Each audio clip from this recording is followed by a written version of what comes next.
گرچہ ہے بے حد قصور تم ہو عفو غفور یا رسول اللہ، گرچہ ہے بے حد قصور تم ہو عفو غفور، اور بخش دو جرم و خطا تم پہ کرو درود، تم پہ کرو درود۔ یہ قوم گناہ بھی کرتی تھی تو گناہ کرنے کے ساتھ ساتھ ذہن و فکر میں خیال آتا تھا یہ دنیا ہے، یہ دنیا کی چند روزہ کی زندگانی ہے، اگر اسلامی حدود میں سے کوئی حد ہم پر قائم کی جاتی ہے اور دنیا ہی میں ہمیں اس کی سزا مل جاتی ہے تو آخرت کی سزاؤں سے کہیں زیادہ بہتر ہے یہ سزا۔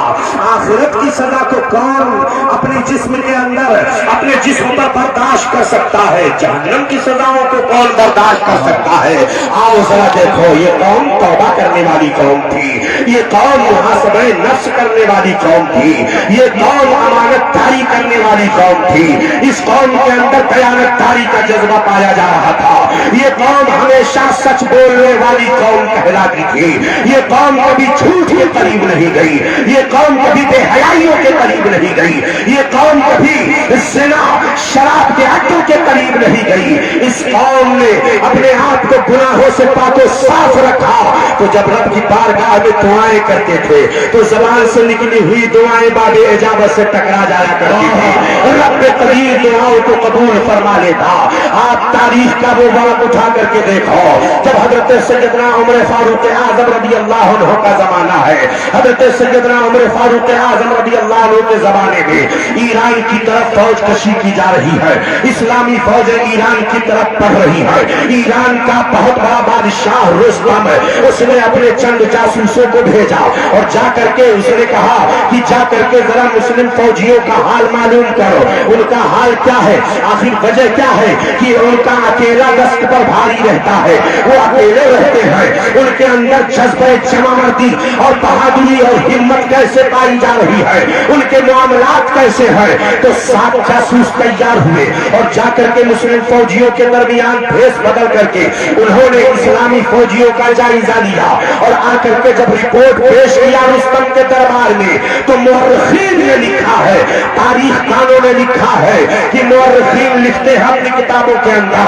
کہ جب انہوں نے رپورٹ پیش کیا تو کیسی رپورٹ تھی، انہوں نے رپورٹ پیش کیا کہ اے رستم سنو، ہم نے دیکھا ہے کہ مسلمانوں کو یہ رات کا جب وقت ہو جاتا ہے، رات کی تاریکی پھیل جاتی ہے تو یہ خواب خرگوش میں سوتے نہیں ہے، اپنے بستر پر آرام نہیں کرتے ہیں، بلکہ یہ رات کی تاریکی میں اپنی پیشانی رب کی بارگاہ میں جھکا دیتے ہیں، اللہ کی بارگاہ میں یہ روتے ہیں، رب کی بارگاہ میں گریہ وزاری کرتے ہیں، اللہ کی عبادت میں یہ ایسے مگن ہوتے ہیں، ایسے مگن ہوتے ہیں کہ سامنے سے ہاتھی گزر جائے تب بھی ان کو احساس نہیں ہوتا، سامنے سے ہاتھی گزر جائے تب بھی ان کو احساس نہیں ہوتا ہے۔ یہ رب کی عبادت میں اتنا مگن ہوتے ہیں، اتنا مگن ہوتے ہیں، اتنا مگن ہوتے ہیں، تم فرسان بالنہار ورہبان باللیل، ان کا حال یہ ہے کہ یہ دن کے شہ سوار ہوتے ہیں اور رات کے عابد شب زندہ دار ہوتے ہیں، رب کی عبادت میں مصروف رہتے ہیں۔ اور ایک بات اور بتاتے ہیں رستم سن لیں، کہا وہ کیا، کہا ایک بات اور بتاتے ہیں ہم، کہا وہ جب اپنا ہاتھ رب کی بارگاہ میں اٹھاتے ہیں اور رب کی بارگاہ میں آواز درد بھری آواز نکال کر کے جب یہ دعا کرتے ہیں تو ایسا لگتا ہے کہ آسمان پھٹ جائے، ایسا لگتا ہے کہ زمین پھٹ جائے، ایسا لگتا ہے کہ ہوائیں اپنا رخ بدل دیں، ایسا لگتا ہے کہ دریا کی موجیں پرسکون ہو جائیں گی اور انہیں یقین ہو جاتا ہے کہ ہمارے رب نے دعائیں قبول فرما لی ہیں، ہمارے رب نے دعائیں قبول فرما لی ہیں۔ تو جب رستم کے جاسوسوں نے رپورٹ پیش کیا تو رستم نے اپنے فوجیوں کو بلایا، کہا ہم ایسی قوم سے جنگ نہیں لڑ، ہاں بہت خوب، ہم ایسی قوم سے جنگ نہیں لڑ پائیں گے۔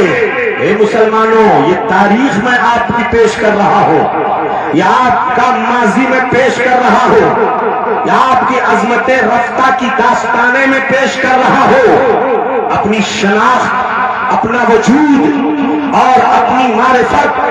خود اپنے اندر اس طرح پیدا کر لو۔ یہی وجہ ہے، عبادت کا حال میں بتاؤں، ڈاکٹر اقبال نے کہا تھا، آ گیا عین لڑائی میں اگر وقت نماز، کیا بات ہے، آ گیا عین لڑائی میں اگر وقت نماز، قبلہ رو ہو کے کھڑی ہو گئی ہے قوم حجاز، قبلہ رو ہو کے کھڑی ہو گئی ہے قوم حجاز، بندوں صاحب و محتاج و غنی ایک ہوئے، تیری سرکار میں پہنچے تو سبھی ایک ہوئے۔ ان کا حال یہ ہے کہ وہ آپس میں ٹوٹ ٹوٹ کر محبت کرتے ہیں، اللہ کی عبادت میں مصروف رہتے ہیں، وہ اللہ اس کے رسول کی اطاعت میں لگے رہتے ہیں، اپنے نفس کا محاسبہ کرتے ہیں۔ وہ گناہ جب ان سے ہو جاتا ہے تو گناہ کرنے کے بعد وہ گناہوں پر ڈھٹائی نہیں کرتے ہیں، بلکہ رب کی بارگاہ میں روتے ہیں، گر گراتے ہیں، گریہ مزاری کرتے ہیں، آنکھوں سے آنسو بہاتے ہیں۔ ارے ان کے آنکھوں سے نکلا ہوا ایک قطرہ رب کی بارگاہ میں قبول ہو جاتا ہے، رب کی رحمت ان کا استقبال کرتی ہے۔ پروردگار عالم کی جانب سے فرشتوں کو بھیجا جاتا ہے، اے فرشتوں جاؤ امت مسلمہ کی مدد کرنے کے لیے میرے محبوب کے وفاداروں کے ساتھ تم بھی جنگ لڑو۔ رب تعالیٰ کا حکم ہوتا ہے تو رب کی نصرت آتی ہے، اللہ کی حمایت۔ بہت خوب، بہت خوب، یہ قوم کا مزاج تھا۔ آپ اندازہ لگاؤ، محاسبہ نفس کی بات آ گئی، نفس کا محاسبہ۔ آج ہم کوئی گناہ کرتے ہیں تو گناہ کرنے کے بعد ہمیں احساس گناہ بھی نہیں رہتا ہے، گناہ کا احساس بھی نہیں رہتا ہے۔ آؤ ذرا دیکھو، رسول کونین صلی اللہ علیہ وسلم کا دربار گہربار ہے، صحابہ تشریف فرما ہے، بیٹھے ہوئے ہیں، تب تک حضرت ماعز اسلمی رضی اللہ عنہ آ گئے دربار رسالت میں، عرض کرنے لگے یا رسول اللہ مجھے پاک کر دیجئے۔ صحابہ کرام کا یہ عقیدہ تھا کہ رسول کونین صلی اللہ علیہ وسلم ہی کی وہ دربار، نبی پاک کا دربار ہی وہ دربار ہے جہاں سے مغفرت کا پروانہ ملا کرتا ہے، جہاں سے نجات کا پروانہ ملا کرتا ہے، جہاں سے رسول کونین صلی اللہ تعالیٰ علیہ وسلم کی نظر رحمت ملا کرتی ہے۔ اسی لیے تو اعلیٰ حضرت عظیم البرکت پکار اٹھے کہ خلق کے حاکم ہو تم، رزق کے قاسم ہو تم، خلق کے حاکم ہو تم، رزق کے قاسم ہو تم، یا رسول اللہ خلق کے حاکم ہو تم، رزق کے قاسم ہو تم، اور جو ملا تم سے ملا تم پہ کرو،